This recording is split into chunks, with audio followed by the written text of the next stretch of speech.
Boys, alle sammen velkommen til en lille bitte historie her fra Rand's Creepypasta-hjørne, hvor vi fortæller historien om Jeffrey, afskendt som Jessica.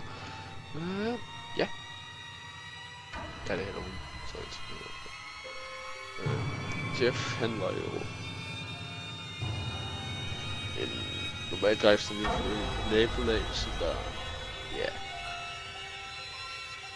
I ved bare gerne, han havde fået ro fra gamle liv, tror jeg, ikke helt sikkert. Men da han så skulle på sin første dag i skolen, så kom han så selvfølgelig tåbelige børn hen til ham, og så spillede smart over for ham og begyndte at slå ham.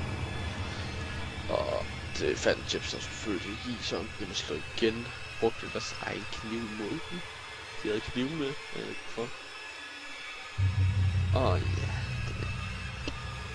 han er nede i kampen, fordi de to havde taget hans lillebror Louis' tegnebog. Så det fandt han så ikke rigtig i.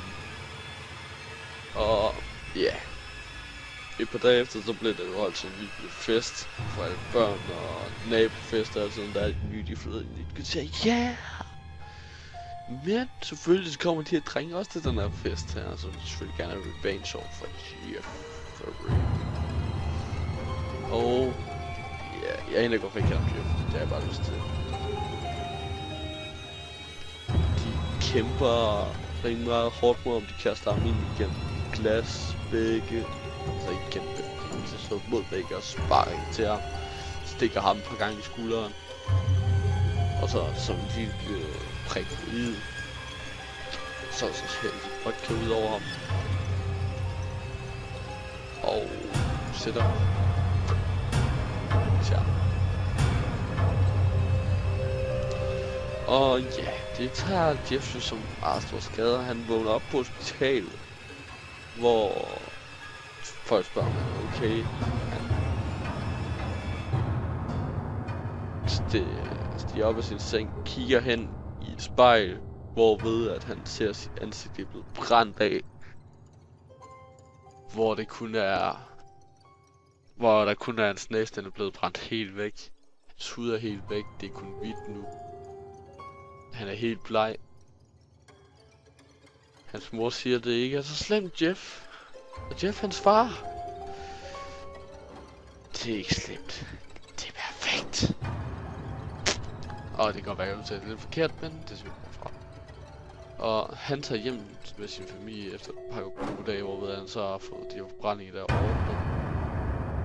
Hvor hans mor fanger ham ud i badeværelset, hvor hun så har set, at han har brændt sine øjenvipper af.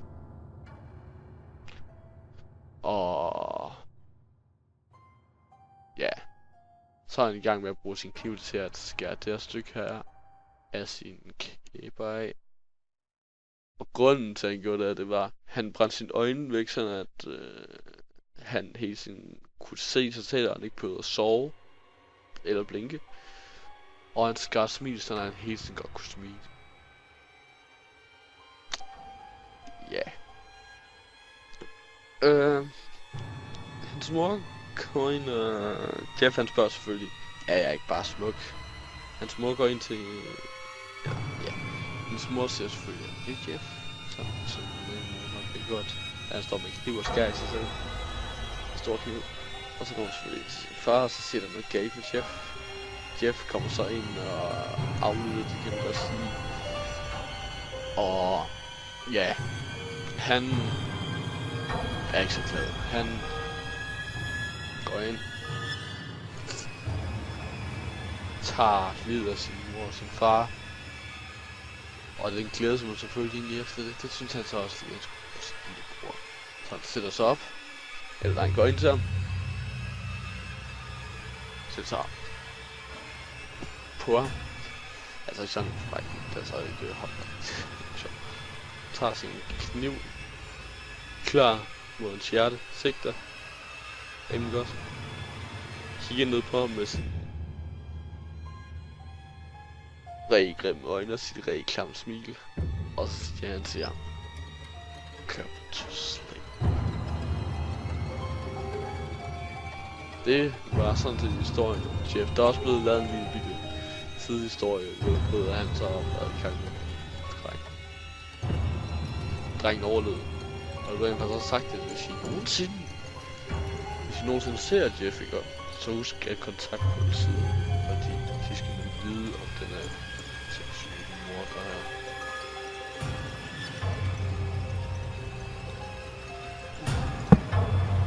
Hvad sker der? Hvad sker der? Jeg forstår ikke det her. Det er lige godt det sammen.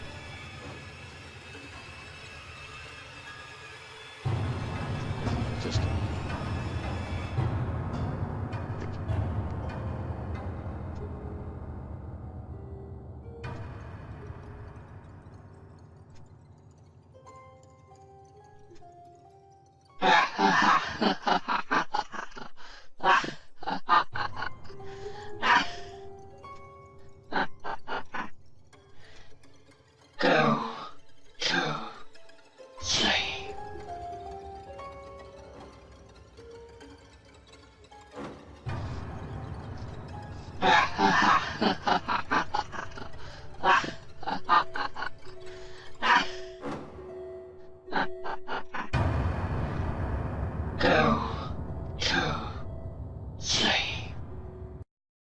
okay, her er sådan, det er slutningen af min lille Halloween-ting her. Håber jeg ikke kunne lide den, fordi altså, jeg er der rimelig meget arbejde i. Så jeg blev rimelig shitty, men altså, jeg er der rimelig... Jeg ligger lidt sådan lidt pressing på den, for at gøre den lidt mere uhyggelig bare roligt. Og selvfølgelig så findes Jeff så selvfølgelig ikke, så I skal ikke være bange for ham. Det er bare nogle billeder, som jeg var sådan, der var på Google af nogen, som der var sådan lige har spillet sådan... Bare har cosplayet ham og... Alt det der. Han eksisterer selvfølgelig, det kan man ikke komme efter jer på noget som helst tidspunkt. Det er bare egentlig også bare en lille gammel historie, som er bare blevet snappet op. Og så også det der breaking-billede der, tror jeg også bare er fake. Det var også bare sådan, jeg lige pludselig faldt over. Ja, jeg håber, I godt kunne lide det. Jeg håber, I har en god Halloween. Og jeg vil se jer i næste episode, hvad det er sammen. Vi ses.